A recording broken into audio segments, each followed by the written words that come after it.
বন্ধুরা, আশা করি আপনারা 2025-এ সবাই ভালো আছেন এবং সুস্থ আছেন। আপনাদের প্রত্যেকেই জ্যোতিষ বিচারের পক্ষ থেকে শুভেচ্ছা ও ভালোবাসা রইল। আজ আমি আপনাদেরকে বলবো, যাদের গ্রহে এই মুহূর্তে শনির সাড়ে সাতি বিরাজ করছে বা সাড়ে সাতির প্রভাবে প্রভাবিত হয়ে আছেন, এর থেকে মুক্তির কিছু উপায় আপনাদেরকে বলবো। তবে সাড়ে সাতি হলে যারা ভয়ে কেঁপে ওঠেন বা খুব ভয় পান, আজ থেকে তারা আর কোনো ভয় পাবেন না। কিছু টোটকা বা প্রতিকার আমি দেব, এগুলো প্রয়োগ করে দেখুন, খুব ভালো রেজাল্ট বা ফল আপনারা পাবেন। প্রথমত বলি, সাড়ে সাতি কীভাবে হয়। ধরুন, আপনার জন্মকালীন সময়ে চন্দ্র আপনার কন্যায় অবস্থান করে আছে, মানে কন্যা আপনার জন্মকালীন রাশি, এর আগের রাশি হলো সিংহ এবং কন্যার পরের রাশি তুলা। শনি প্রত্যেক রাশিতে 2.5 বছর করে বিরাজমান থাকেন। যখন শনি গ্রহ আবর্তিত হয়ে সিংহ, কন্যা, তুলা রাশির সমাপ্তিকাল এই 3, 2.5, সাড়ে সাতি বছর অতিক্রম করে, তখন তাকে সাড়ে সাতি বলা ধরা হয়। তবে এই সাড়ে সাতির শুভ অশুভ দুই ফল দান করে থাকেন। তবে রাশি ভেদে এই ফল ভিন্ন রকমের হয়েও থাকে। তবে কোনো ভয় পাবেন না, ভালো জ্যোতিষ দিয়ে প্রতিকার করে নিতে পারেন।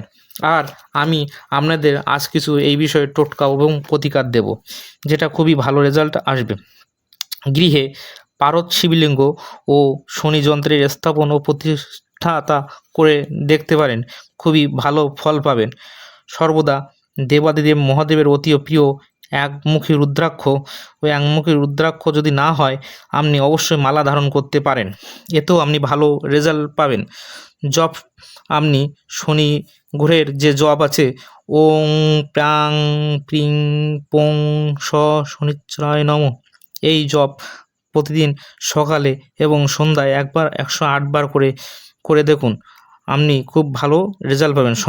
সম্ভব হলে শিবশঙ্কর এবং শিবলিঙ্গে বিল্বপত্র সহ দুধ মিষ্টি জল ওম নমঃ শিবায় বলে অর্পণ করুন, দেখুন খুব ভালো রেজাল্ট আসবে। এছাড়াও অশ্বক্ষুরের আংটি ধারণ করুন, ইহা সবসময় তো মেলে না, তাই ভালো কারোর কাছ থেকে আপনি এই আংটি যাচাই করে দেখে শুনে কিনে নিতে পারেন।